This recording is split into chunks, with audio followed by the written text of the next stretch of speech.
Truth in History with Charles A. Jennings. Welcome to Truth in History. Recently, I heard and saw a video, and a man was talking about the Israeli-Hamas war. And the conclusion of his video was that the Jews are Judah. The modern day Jews, he says, are the tribe of Judah. And ordinarily, the church world says they're all of Israel. But this gentleman said that he believed that the Anglo-Saxon people were Israel and the Jews were Judah. Well, I say no way. No way can they be Judah. And I would like to deal with this subject, and it would take more than one video to cover this whole subject because there's so much of it to be, so much information to be found in the Bible and also in secular information and history. So I want to be thorough in this, and I want to be fair. I want to be fair to those that believe that the Jews are Judah and present information to them and to the rest of us to help clarify this subject, because it is a prevailing view among some people in the world that the Jews comprise all of Israel, and then this gentleman and others believe that the Anglo-Saxon people are Israel, the northern 10 tribes, of which that's correct, but yet they revert back to the old Herbert W. Armstrong concept that the Jews comprise the tribe of Judah. So I want to start with this. And I'm not going to explain this very much until later on. But in Revelation 2:9 and 3:9, there is a principle that states that there are false Judahites. Revelation 2:9 states, I know thy works, and tribulation and poverty, but thou art rich, and I know the blasphemy of them which say they are Jews and are not, but are the synagogue of Satan. And then 3:9, behold, I will make them of the synagogue of Satan, which say they are Jews and are not, but do lie. Now, that is quite clear that there is an apostate, an impostor in the earth. There was in John's day when the Lord revealed this to John the Revelator. And are they still around? Are there people on the earth today that say they are Judahites but yet do lie? Well, I want us to look at it. So, my first question is, who is a Jew? And really, that's not my question, but that is a question that was raised in the state of Israel's government in 1988. What is a Jew? Or they called it, who is a Jew? And I am reading from a Jewish history book, and it's entitled Jewish Power. And it was written by a man by the name of J.J. Goldberg. He's not criticizing the Jews. He is a Jewish gentleman himself. He's just simply relating the facts concerning their influence in the United States and in the world and in the state of Israel or Israeli. So he's not coming from a prejudiced or biased standpoint, but he is just relating a piece of history. And this is what he says. In 1988, there was quite a turmoil in the Jewish government, in the Israeli government. And when I say Israeli, I mean the state of Israel. And there was I guess you would call it a power struggle between the two political parties. One led by Yitzhak Shamir, and the other one led by Shimon Peres. So they had to come to a compromise because the Orthodox Jews, or the Orthodox lawmakers in the government, was trying to force the government to define what is a Jew.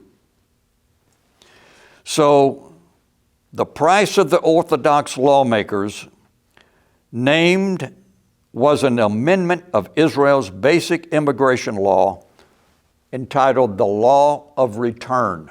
Who is qualified to return to Israel or to come to Israel and get immediate citizenship?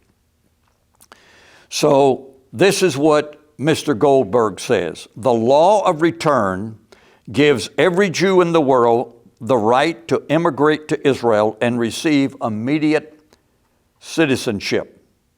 It is one of two sections relating to the diaspora in Israel's quasi-constitutional basic law.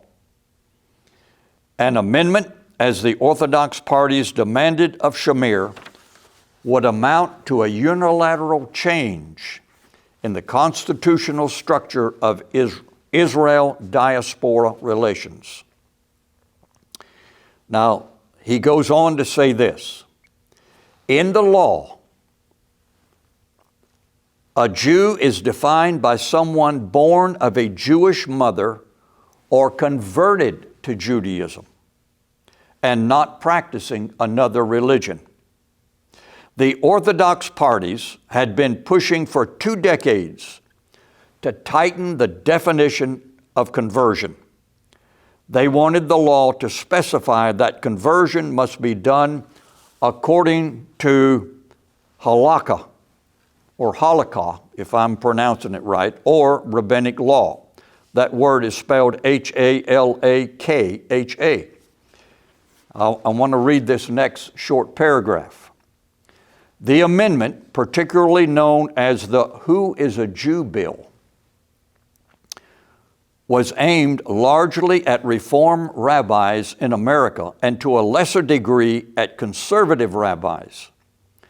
Conversion is a difficult and infrequent process in traditional Judaism, but Reform rabbis have eased it by introducing procedures that the Orthodox rabbinic considers hopelessly lax. Tens of thousands of American Gentiles, most of them spouses of Jews, have been converted to Judaism through the Reform rite in the past generation. To Orthodoxy, they are still Gentiles. In effect, the Who is a Jew amendment was meant as an indictment of the Reform rabbis' radicalism. Well, there you have it. They were asking the same question. Really, what is a Jew? Who is a Jew? I want to go over 6 different ways a person could be called a Jew. And I've put this little booklet together because, for clarification's sake, and there are 6 different ways a person could be a Jew. And I want to clarify these, but I want to name them up front. Number one, full-blood Judahite. Number two, a mixed-blood Judahite / Canaanite. Number three, a religious proselyte to Judaism. Number four, forced conversion to Judaism. Number five, Jewish by geographical location and religion. Number six, national conversion to Judaism. So I want to start with the first one, full-blood Judahite. Now, we see in the book of Genesis, chapter number 38, a story that is very revealing, and it is talking about Judah, the son of Jacob, going down and having relations with a Canaanite woman. And I'm going to skip over a lot of this because I'll be coming back to it. He had 3 sons by this Canaanite woman, Onan, and Shelah. And then the marriage didn't work out. So he went and had relations with his ex-daughter-in-law and had 2 sons. And these 2 boys were true Judahites. They were not Canaanites. The first 3 were mixed Canaanite. But the second family that he had, they were not mixed blood. So that would be the lineage and the descendancy of every true Judahite. And it was to the family of Judah, the true pure blood Judahite, that the Lord made the promise in the Old Testament that he would make a covenant with the house of Israel and the house of Judah. House means family. It does not mean nation. He did not intend to make a covenant with a nation of Judah, but with the house of Judah. So we went down, we see where Judah went down, and he had relations with Tamar, and there 2 sons were born. So there were 2 branches of this family of Judah. And it was the royal family, as prophesied in Genesis 49. So these 2 boys would be the pure Judahite family. Now, how can we call them a Jew? Well, a Jew, the word Jew is a contraction of Judah. So we will loosely call them Jews, but really, properly, they should be called Judahites or Judeans. And Judahite is the better term because Judean basically refers to the land mass of Judea. So that's number 1. That is number 1. And so we come to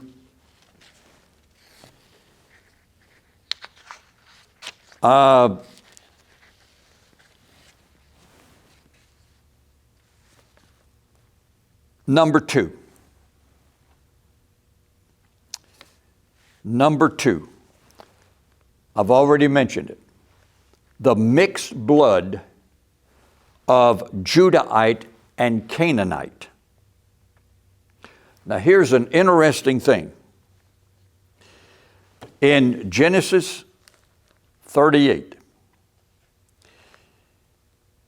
and it came to pass at that time that Judah went down from his brethren and turned in to a certain Adulamite whose name was Hira.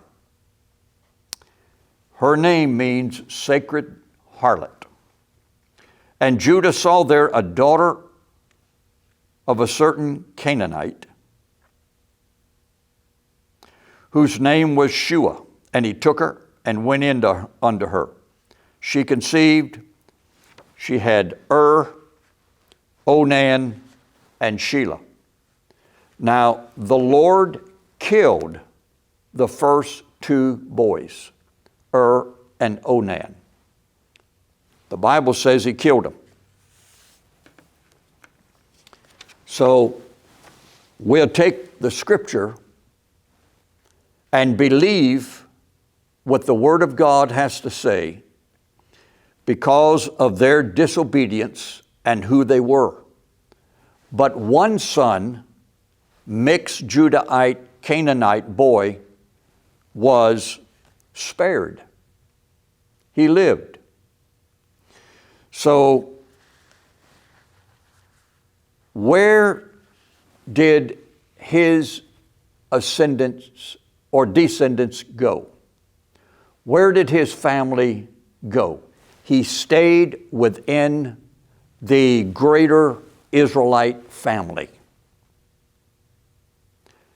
He married, he had children, and the Bible tells us that as time progressed in the history of Israel, in the book of Numbers, chapter 26, it tells us this: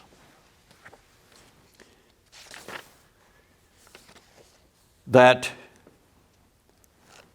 they were still in the land with the children of Israel. 40 years after the Exodus, the descendants of Shelah were present at the numbering of Israel before conquering the land of Canaan. Numbers 26, verse 20.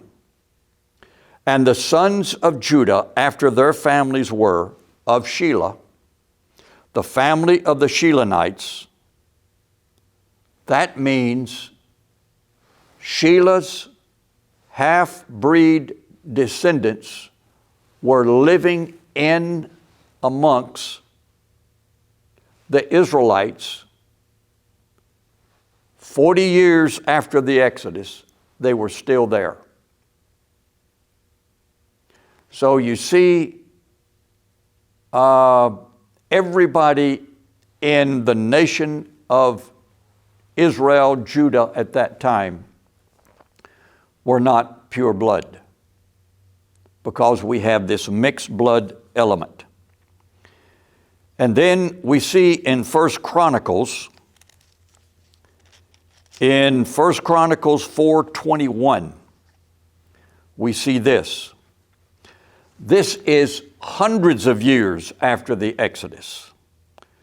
The family of Shelah was living in the nation of Judah, the southern kingdom. 1 Chronicles 4:21. The sons of Shelah, the son of Judah, were the father of Lecah, and Laadah, the father of Marishah, and the families of the house of them that wrought fine linen of the house of Abiah and Jocham, and the men of Shozeba, etc. strange names here. These were the potters, and those that dwelt among plants and hedges. There they dwelt with the king for his work. They began in a profession, and they were workers in linen, in fabrics, and then they were potters, and they dwelt among the plants and hedges, whatever that means. So they had a profession, and they were still there in 1 Chronicles chapter 4. This is way late in the history of Israel and Judah before the captivities. So they were still there. So they were considered Jews, but they were half-breeds. And also, we see in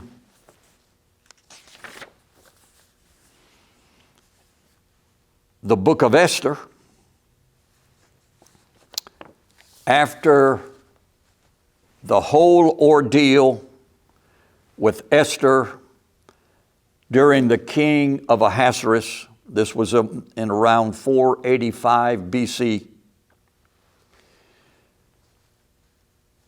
it says that thus the Jews smote all their enemies with the stroke of the sword, and slaughter and destruction, and did what they would unto those that hated them. First, it was Haman that wanted to kill the Jews. Well, now things are reversed. The Jews killed their enemies. And this is what the record says. And many of the people of the land became Jews, for fear of the Jews fell upon them. For the fear of the Jews fell upon them. So out of fear, no doubt thousands of people in the Medo-Persian Empire, after the 70-year Babylonian captivity, became Jews. Now we have this mixture in. So this is a second mixture of what we would call Jews, but yet they were not Judahites by blood. But by fear, they became Jews, adopted the religion of Judaism. So there's two different ways right there to become a Jew, but yet be of mixed blood, through Shelah, and also now for fear of the Jews, the people joined the Jewish religion and became Jews. So I want to go to number 3. The third way a person could be a Jew would be by religious proselytes to Judaism. Religious proselytes. Now, here we're dealing with the intertestamental period, what we might call between Malachi and Matthew. This is after the 70-year Babylonian captivity is over. Medo-Persia is now in charge, and then they fall to the Grecian Empire with Alexander the Great. And many of the people, where did they go? Where did all these Jews go that remained in the Medo-Persian Empire and did not go back to Jerusalem? What became of them? Well, many people of that whole region, that whole geographical area converted to Judaism. Now, this is what the Jewish historian Lewis Brown wrote. I quote, "But despite the efforts of the priest, foreign influences did seep into the life of the people," talking about the Jewish people. "Gradually their language was corrupted from pure Hebrew to a jargon called Aramaic, so that after a few generations they could not understand even their own scriptures. In their synagogues each Sabbath, for those meeting houses they had created in the exile had become common now throughout Judea. They had to read their holy writings through an Aramaic translation called the Targum, and many of their religious ideas changed too. In the fateful year 333 BC, Alexander the Great became master of the Persian Empire, and a year later, on his march towards Egypt, he took possession of Palestine. But this Alexander, a mere boy in years, was quite unlike the ordinary world conqueror. His aim seems to have been not so much the gaining of power as the spreading of culture," unquote. Which means that Alexander the Great, in his influence, Grecian culture seeped into the, quote, we might call the Jewish culture. So there was a mixture of many people, and many converts to Judaism took place during that time period. Now, there's a lot to say on each one of these points, but I want to go to point number 4, which is forced conversion to Judaism. This took place in approximately 120 BC. 120 BC. And so this is approximately 120 years before Christ. John Hyrcanus, who was a Jewish zealot, goes over to Idumea, or the land of the Edomites, the descendants of Esau. And he forces, militarily, he forces the people to convert to Judaism. These were Edomites, perpetual enemies of Israel. And he forces the men to become circumcised. So we have a bunch of Edomites now becoming Jews. Well, Edom is just on the east side of the Jordan River, like southeast of Jerusalem, walking distance. So now they're Jews. Now this Jewish historian Lewis Brown writes concerning this. And he's talking about Herod. He says, quote, "For a while an Edomite half-Jew named Herod managed to get control of the land. He was on the throne when Jesus was born, a half-Jew Edomite.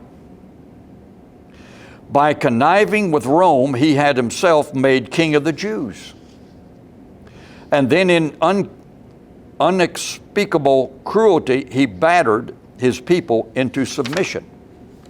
He murdered his own wife, 3 of his sons, and many others of his family in striving to make his position firm. And then he built a magnificent new temple in belated effort to win the favor of the Jews," unquote. Solomon Grasel, another Jewish scholar, wrote this: "Of course, Herod considered himself a Jew. But like so many Jews, he was overtly critical of the fellow Jews and especially sorry that they insisted on being different from the other peoples of the world," unquote. These people, I'm convinced that the influence of Edomite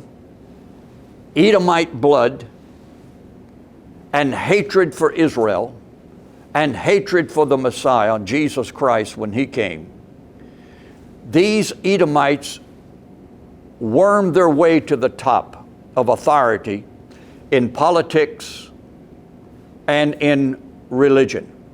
In other words, I believe that the Pharisees, the Sadducees, and no doubt the Herodians were Edomites or half Edomites, but they were considered Jews. So there is the fourth way a person could become Jewish and really not be of the family of Jacob, really not be of the family of Judah, the true son of Jacob. And I know there's a lot to cover here, but I can't cover it all. But that took place approximately 120 years before Christ. Well, where did Judas Iscariot come from? Judas Iscariot. If you take his last name, Ish means man, and Kerioth was a city southeast of Jerusalem over by Edom. His name actually denotes his origin, where he came from. Judas, the man of the city of Kerioth, down there by Edom.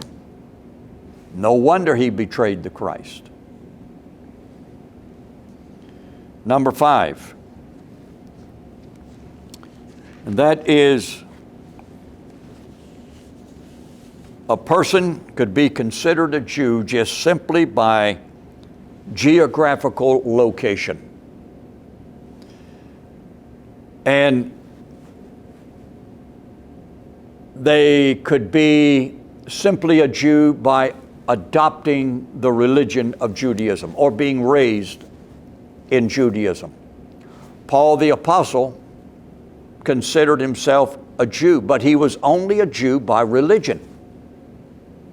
He was not a Jew by blood. He was a Benjamite. So modern preachers today, they read the New Testament and they see all these people in the land of Palestine at the time of Christ, and they say, well, they're all Jews. They're all, quote, Israelites because they're there. But look at the mixture, the blood mixture that had taken place for decades, in fact, centuries. And there were many different types of people in Palestine. The Edomites, the half Canaanites. There were some true Israelites, like Anna of the tribe of Asher. So modern preachers today think that every Jew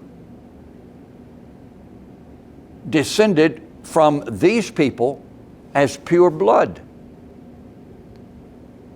But they think that every person was true Judah just simply by living in that landmass of what we call ancient Israel in the time of Christ. But people became Jews, or they were called Jews, because the land was known as the land of Judah.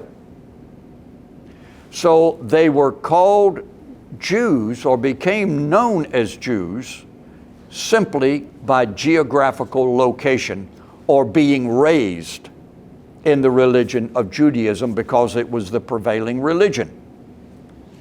I hope I'm making myself clear. And then number 6, Jewish by national conversion. The Jewish Encyclopedia says this under the entry called Khazars, Chazars. Quote, a people of Turkish origin whose life and history are interwoven with the very beginnings of the history of the Jews in Russia. The kingdom of the Khazars was firmly established in most of southern Russia long before the foundation of the Russian monarchy by the Varangians. Jews have lived on the shores of the Black and Caspian Sea since the first centuries of the Common Era. It was probably about that time that the Shagan of the Khazars and his grandees, that's the leaders, together with a large number of his heathen people, embraced the Jewish religion.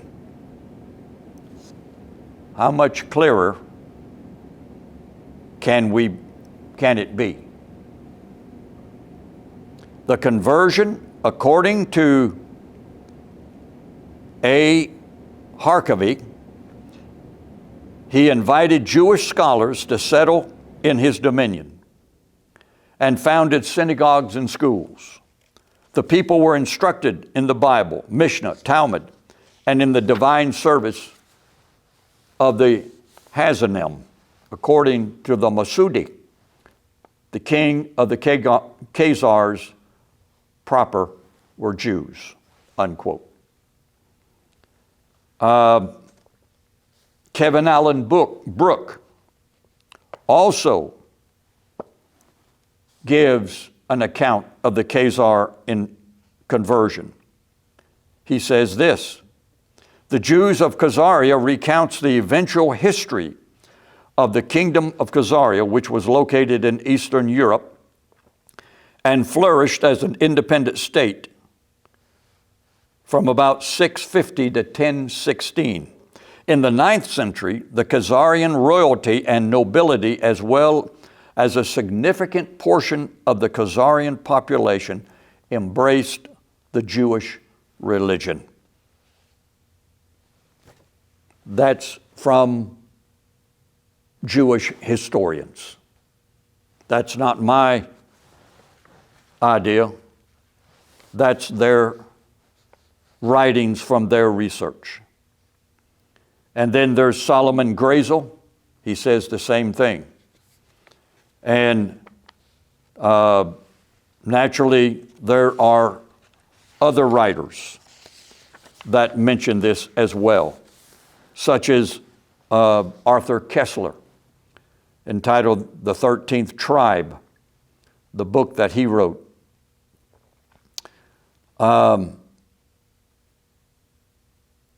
The subject just goes on and on. I'm just trying to find a good place to stop,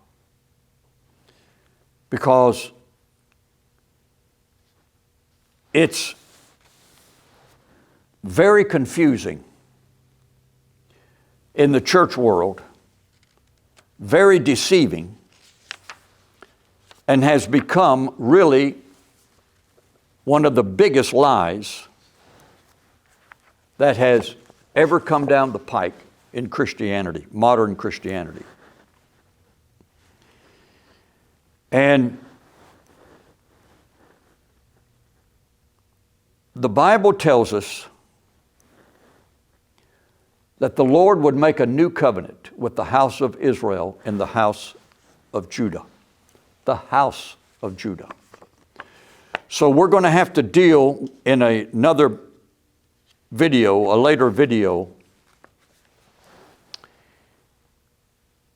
how the Lord made a new covenant with the house or the people of Judah, not with the land of Judah. Judah is not a land. Judah or Judahites is a people.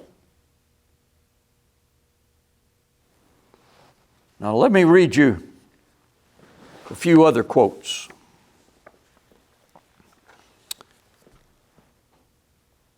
I took this out of the newspaper several years ago in the column Dear Abby.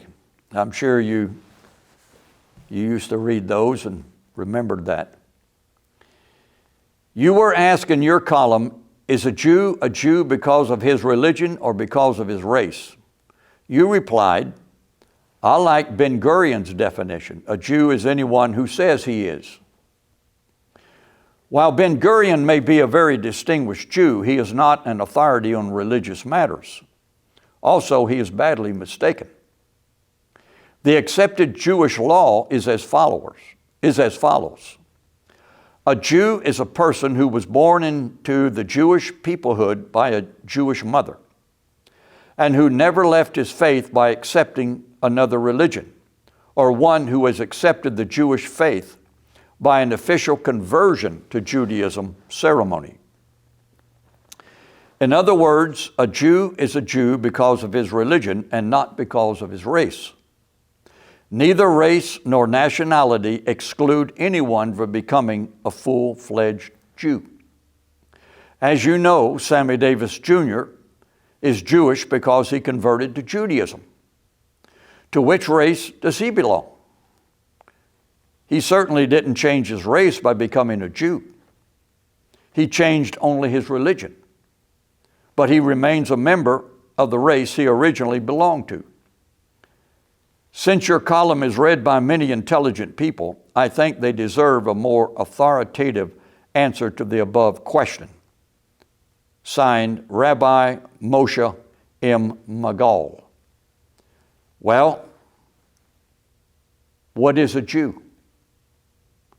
And I go back to what I first read out of this book entitled Jewish Power. The question that was facing the parliament, or the government, I should say, of Israel several years ago, the law of return, who is allowed to come to the land or the state of Israel today and be considered a Jew and be given automatic citizenship. So the amendment became known as Who is a Jew bill. Well, I just went over 6 different ways a person could be a Jew. So when you hear on TBN or Daystar or CBN or some of these other religious television networks praising the Jew, we've got to go over there and support the Jew with money, military equipment. Jews need tanks and jets and etc. to fight their enemies because they're God's chosen people. Wait a minute, something is wrong. Really, what is a Jew? Who is a Jew? And they had to face that. The Jewish government had to face that in 1988 between the Reform rabbis and the Orthodox rabbis. So Christianity needs to wake up. Fundamental Christianity needs to open their eyes and stop supporting this Christian Zionism, because who are they supporting? they think they are supporting God's chosen people. But the God's chosen people concerning the Jewish people is a myth, an absolute myth. So I hope you were able to follow along on this somewhat disjointed presentation of who is a Jew and the 6 different ways a person could be a Jew. But there's only one true Judahite, and that would be the people that are descendants from Judah and one of the sons of Tamar that was sired by Judah. That's the only way that those people could be a true Judahite. So I pray that this will be helpful. I'm hoping to make several more, a few more anyway, videos on this subject. Because when I saw that man in his video talking about the Anglo-Saxon people being Israel and the Jew being Judah, he immediately went to the conflict that is taking place over there and said, we must support them. Well, I think the man is mistaken. But all I say, Lord, show me the truth, regardless of how hard it is, how difficult it is, and if it goes against my current beliefs, let it change my mind and change my priorities. I want to know the truth of God's Word, and I want to know the truth of what's going on in this nation.